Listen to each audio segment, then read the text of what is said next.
Alright, welcome to the deck tech.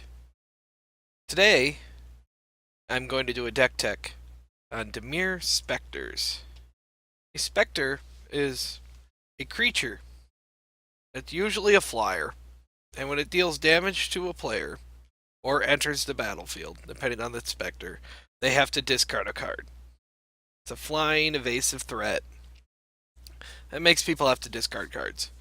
Um, Pretty great casual card. They don't really see any spiky tournament play, but it's good kitchen table stuff.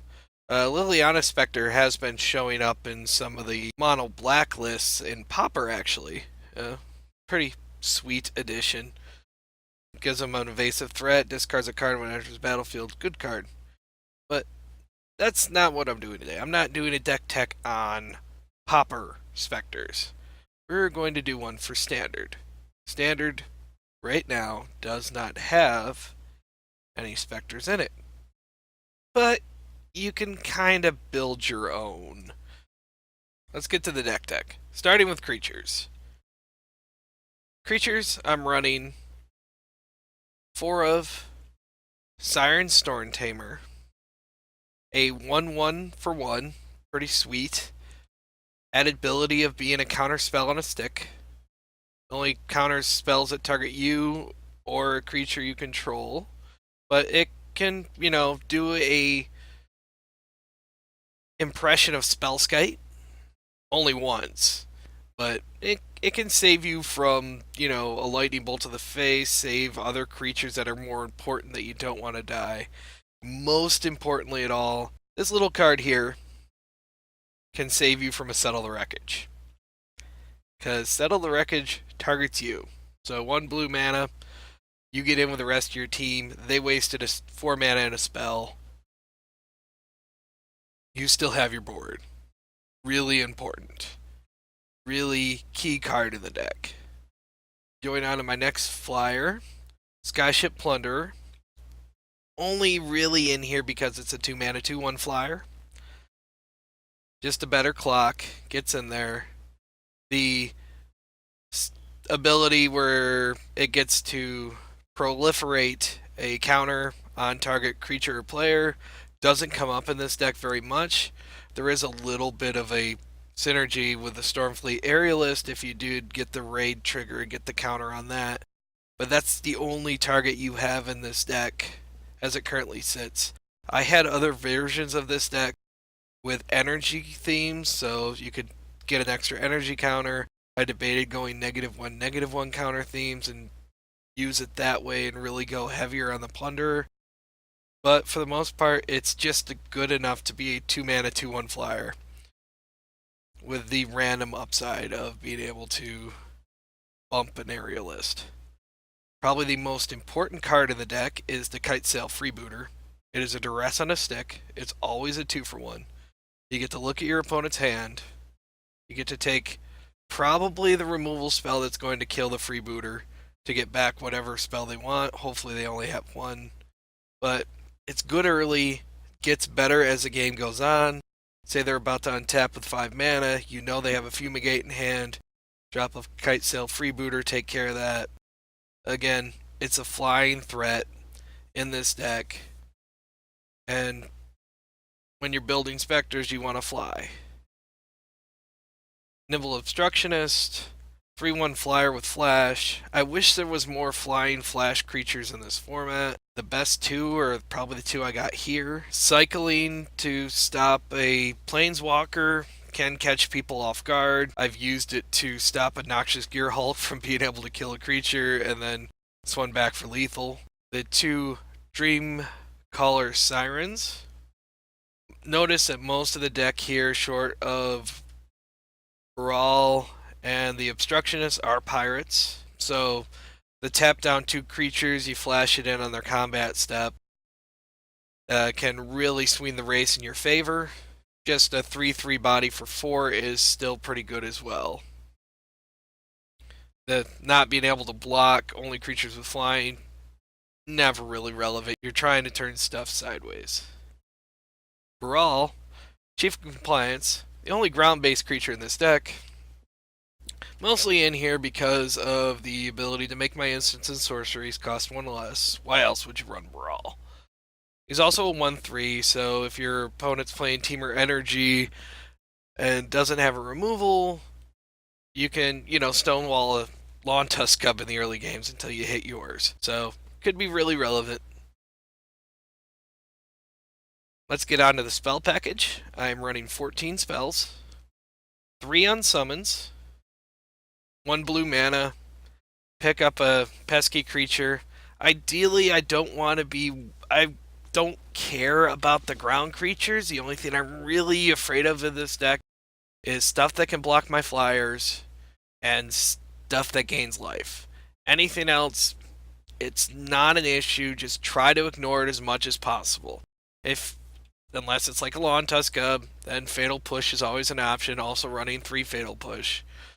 The unsummons can hit a creature of any size. I don't have any sacrifice synergies. I could put in some Evolving Wilds to make Fatal Push better, but as of right now, I'm not running anything that I have to sacrifice to turn on Fatal Push, so the unsummons are probably better.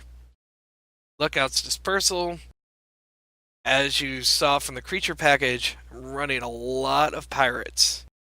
And Brawl gives his discount as well, so there's times where you're casting Lookout's Dispersal for 1 blue mana. And that's just sick. It's raw, it feels dirty in such the right way. Great counter spell. People really can't play around it because that 4 mana is super relevant, and you're paying 2, countering, 5 drops, 6 drops. Countered the God Pharaoh himself yesterday. That felt great for 1 blue mana. Also running 2 Supreme Wills. Versatile spell. Can also help me dig for lands, dig for more creatures. Just a good spell. 2 Tragic Lessons. I want a cheap card draw. I'm not running the energy, so the Hieroglyphic Illumination or the Glimmer of Genius, not really relevant. A little more expensive than what this deck wants to do. And the added benefit of the Tragic Lessons, say it's late game and you have a couple of the cycling lands on the board, you can go ahead and just pick those up, put them into your hand, and then just cycle them away, maybe if you got the 2 mana open. Lastly but not least, when you're playing Specters, you need to make them discard cards because you attacked. The best way to do that right now is Raider's Wake. I'm only running 3. It is an expensive enchantment that can occasionally do nothing when you play it. Ideally, you're dropping it second main phase after you've already attacked with a creature so they don't have a reason to kill it before you've tapped it sideways. The discard a card when creature attacks from the raid ability is super relevant, and the loss of life just makes these little 1/1s and 1/2s a really terrible threat. Shred their hands, gain control of the board, and just take over. Let's look at the land package. Running 4 Drowned Catacomb, running 4 Fetid Pools, which is a great card land to pick up with Tragic Lesson to be able to cycle it away late game if you already have too much mana on the board and starting to flood out. 10 Islands, 5 Swamp, no Evolving Wilds, anything like that, no Aether Hubs, nothing of that nature. Just straightforward, nice clean mana base, 23 lands. Moving on to the sideboard. I got 2 Duress, 2 Hope of Gerper. Mostly the rest, obvious, any kind of controlling matchup, shred their hand. I'm all about making sure they don't have their options in hand. Hope of Gerper, underplayed card. It's a good 1/1 flyer for 1. And it's a legendary Thopter, so who doesn't love that? This The sacrifice ability is really relevant versus Approach of the Second Sons deck. They're going to untap, they got Approach in hand, maybe they haven't cast the first one. You can sack this, prevent all sweepers, prevent all removal spells until your next turn, and just win the game. Stops Fumigate, stops a lot of things that are just nasty to your deck. To disperse, mostly for dealing with planeswalkers. I'd much rather it be in their hand so they can discard it to the Raider's Wake. Two negates to bring in on control matchup over a couple of the other counter spells, mostly because if the game goes super long, they might actually have the extra 3 mana. I'd much rather just say no permanently, especially to some of the smaller drops. You end up coming across against a rare Dynavolt Tower deck still floating around, stuff like that. One of Essence Scatter to bring in, try to shore up more creaturey matchups. Most of the time, I'm not too concerned with creatures on the ground, but if they start getting their gods on the online, having a cheaper, again, counterspell where they can't just pay extra mana and just do it anyways is good. I'm trying to Sorceress Spyglass to deal with planeswalkers. Just a different way to try to shut things off, like Vraska and stuff like that.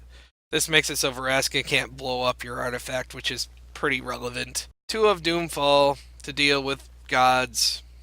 You bounce the little guys or the tokens that Scorpion gods made, and then you can Doomfall away the actual threat and exile it forever. Or just exile it from their hand. And 2 of Lost Legacy, when you really want to hose approach decks, Lost Legacy .deck. Just a good spell. That's the deck in its current configuration. I've been working on this about a week, not too terribly long. It did start out as a favorable wins deck. I was watching a stream of MP numbers, and he's like, "Oh, if anybody wants to build me a favorable wins deck, let me take a look at it." So I built it. I tweaked it again. Finally, I decided I had to cut the favorable wins to be able to fit more counter spells, more removal in, and definitely more creatures. I was a little too late on the creatures. I am going to work up a favorable wins deck here shortly. I'm thinking it's going to be Izzet. Obviously, being a favorable winds deck, I'm going to have to run blue because favorable winds is a 2 mana blue enchantment. Hopefully in a few weeks, that one will be out. If you liked the video, give it a like. The current deck list will be in a link in the description below. Thanks for watching. You can follow me on Twitter at GeekLukeG. This is Couch Troll Brewing.